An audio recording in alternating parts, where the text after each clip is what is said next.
Vamos a dialogar con un tema muy importante con él, el cual tiene que ver con el vecino país de Venezuela, una crisis que se va acrecentando.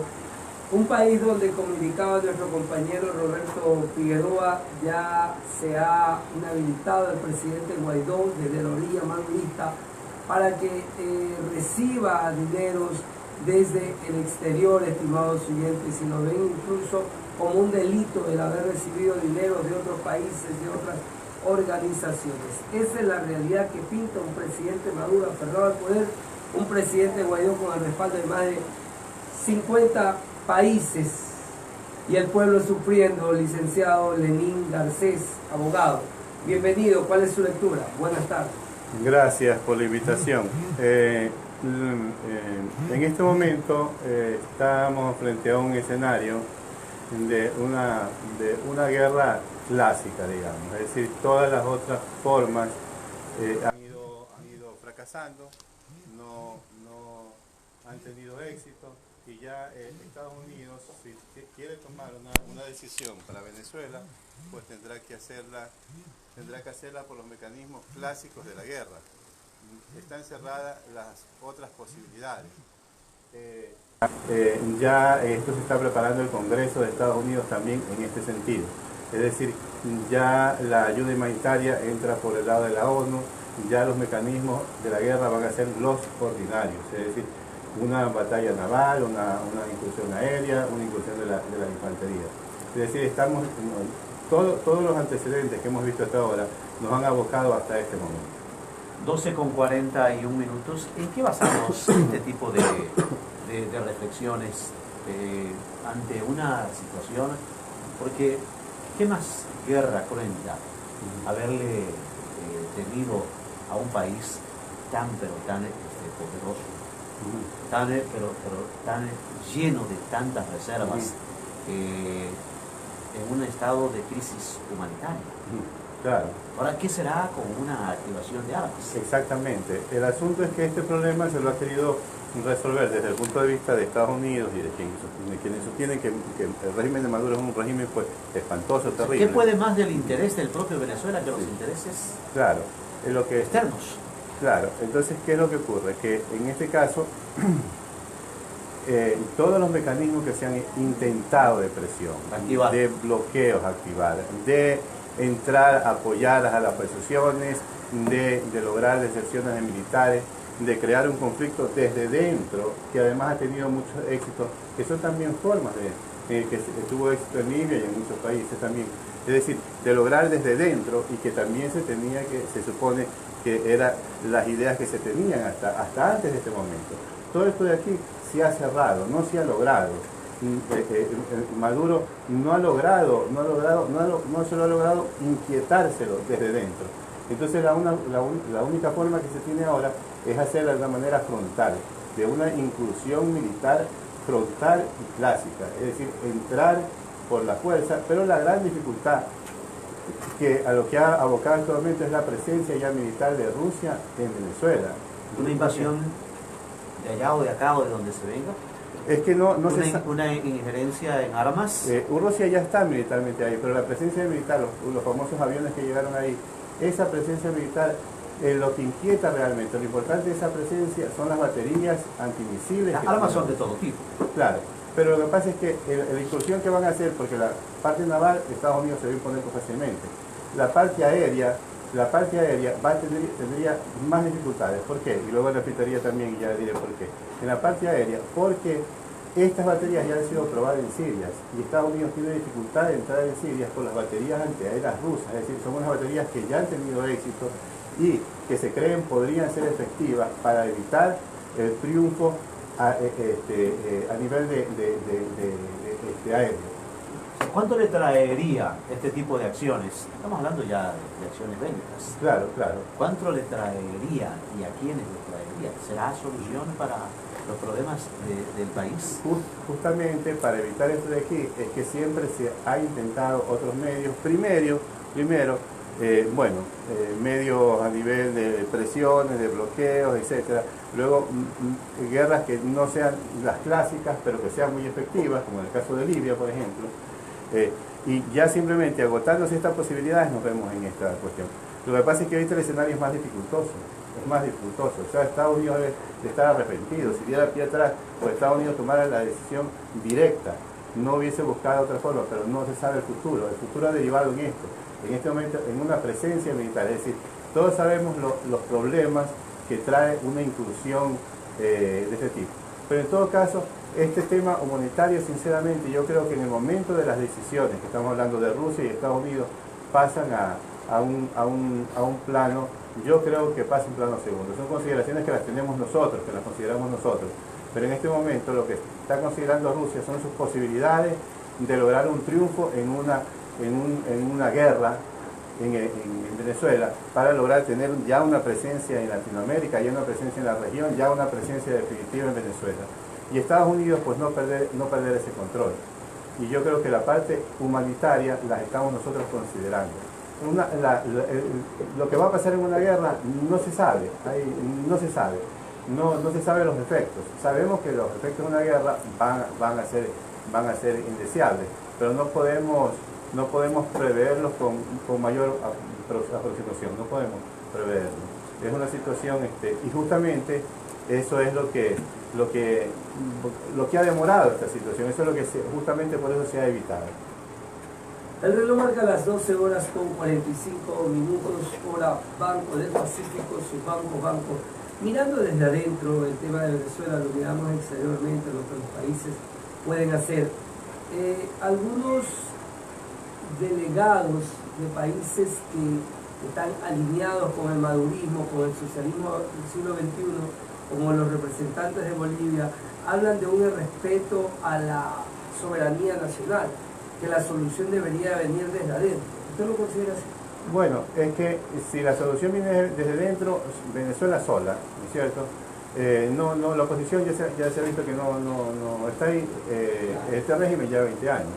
Se ha buscado ayuda externa, ha buscado la colaboración externa de la oposición en Venezuela, ¿no es cierto? Claro. Ha buscado la oposición.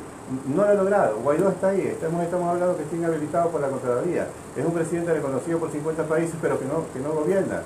Los mismos Estados Unidos, los voceros de Estados Unidos, dicen que sus 30 días de interinazgo no puede empezar porque está Maduro ahí.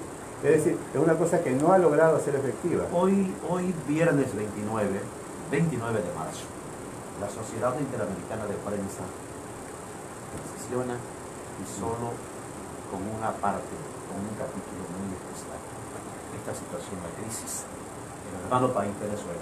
Y en sus conclusiones destaca una salida democrática y pacífica.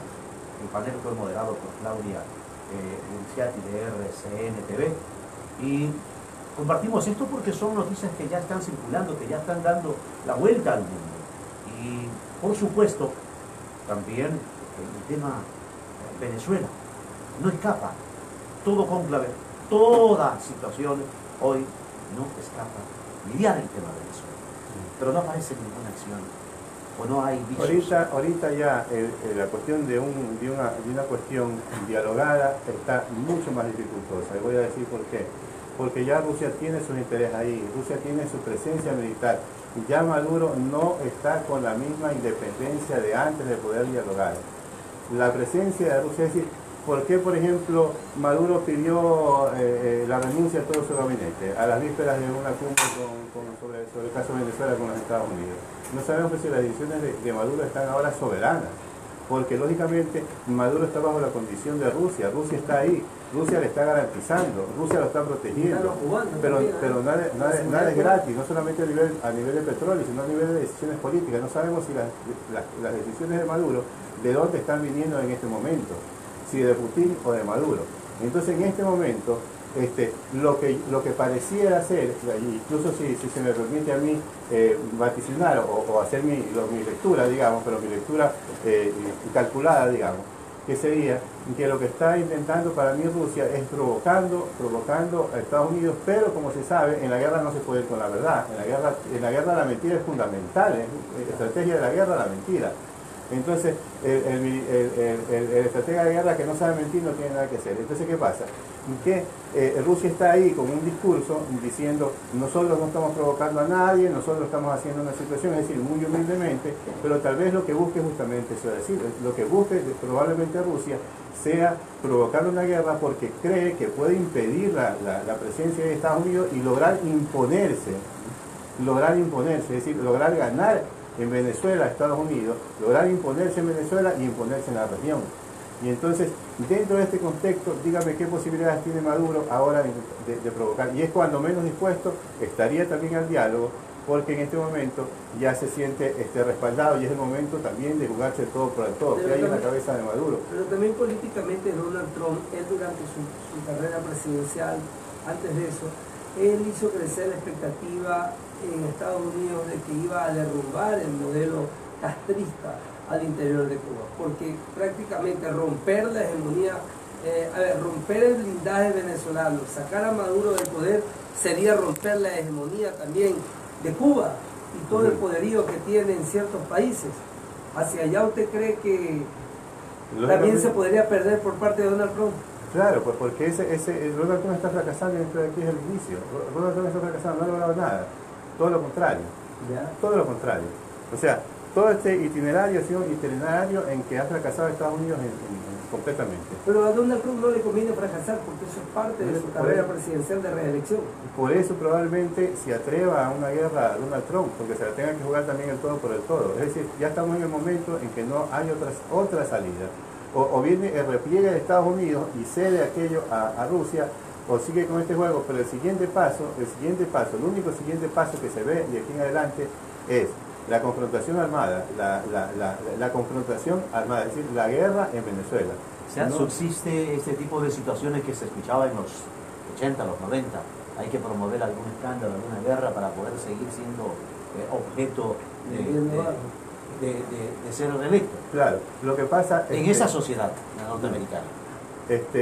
Y bueno, él también ha sido el discurso de Trump de su campaña. Pues. Dice, tenemos que volver a ganar la guerra, tenemos que volver es decir, a imponernos como imperio también, ¿no? Pero esto trae visos o trae efectiva solución a los problemas del país venezolano. De ninguna manera. Esto yo creo que agravaría la situación en Venezuela. Pero ¿qué es lo que ocurre? Que Donald Trump no está pensando por la cuestión humanitaria. Donald Trump ha estado pensando en lo más efectivo. Esta guerra que va a ser aún que más efectivo le resulte para su interés. Claro, porque digamos, haber provocado, si hubiese logrado provocar, que era lo que era lo lógico, desde Venezuela, por ejemplo, una confrontación civil al interior de Venezuela le facilita, eso pasó en Libia, facilitó las cosas tremendamente.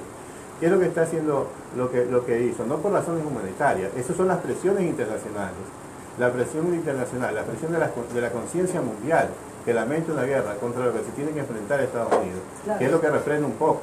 Pero en la mente de Donald Trump seguramente eso pasa en segundo plano. Él quiere imponerse de la manera, sea en una guerra clásica, sea en una guerra mediante provocando divisiones internas, sea mediante provocando divisiones de los militares, de cualquier manera se quiere imponer.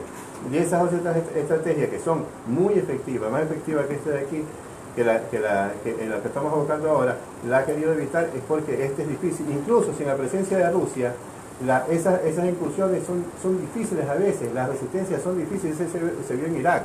Lo más efectivo siempre es partir al país, dividirlo desde dentro, para poder tener mejor. O sea, la división quizás se esté generando el tablero más geopolítico para Venezuela.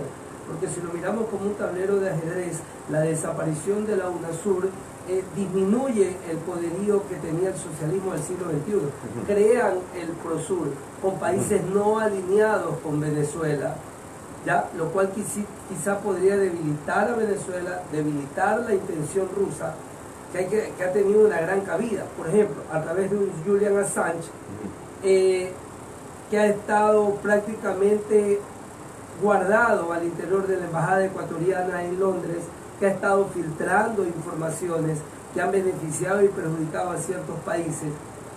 ¿Usted cree que este tablero de orilla y orilla con la PROSUR podría cambiar? Verá, la cuestión es que Rusia ya está ahí. Y Rusia ya ha negociado el petróleo de cuestión. Lógicamente, en que lo que más interesaría a Rusia es partir el Pacto de Lima, digamos, el Acuerdo de Lima, ¿no? Ya. Entonces, lógicamente, todas estas situaciones son de interés, pero ya hay una cuestión ya que está mucho más avanzada. O sea, Rusia ya tiene el petróleo. Más adelante. Ya tiene el petróleo O sea, Estados Unidos está llegando tarde. Estados Unidos está llegando tarde. Ya se le están adelantando. Ya está perdiendo la guerra, por decirlo así. ¿Por qué? Porque el petróleo de Venezuela ya es de Rusia. Ya toda esta colaboración no es gratuita, está pagada con petróleo. Ya el petróleo se lo está quedando Rusia. Y por eso la desesperación de Estados Unidos frente a la presencia de Rusia, porque ya es una presencia de baterías antiaéreas simplemente para decir, a ver, ven, entra aquí, a ver si puedes. Eso de Rusia hacia Estados Unidos. Lógicamente, ellos, por cuestiones políticas justamente, por estrategias, por todo, no lo van a plantear así. Ellos no van a ser los que van a declarar la guerra. Estados Unidos será el que va a declarar la guerra en todo caso. Pero ellos están ahí ya preparándose para la guerra y probablemente provocando esa guerra, porque ya está adelantado todo. Ya el petróleo está pasando de las manos de Estados Unidos, ahora es al mercado de Rusia. Rusia va a disponer del petróleo venezolano. Toda la asistencia militar que Rusia le tiene para Venezuela es a cambio de petróleo. Ya está la oficina de PDVSA en Moscú, ya Maduro ha cedido petróleo a Rusia, y simplemente lo que quiere aquí, o lo sigue dejando avanzar Estados Unidos, o Estados Unidos detiene esto, y la única manera de detenerlo es mediante la guerra. Queremos agradecerle al abogado Lenín Garcés, constitucionalista, por este enfoque, esta mirada, desde su perspectiva, la situación, crisis en el país hermano Venezuela. Gracias por esta visita, abogado Lenín Garcés. Gracias a ustedes, muy amables. Son las 12 del día, 56 minutos, 12 horas 56.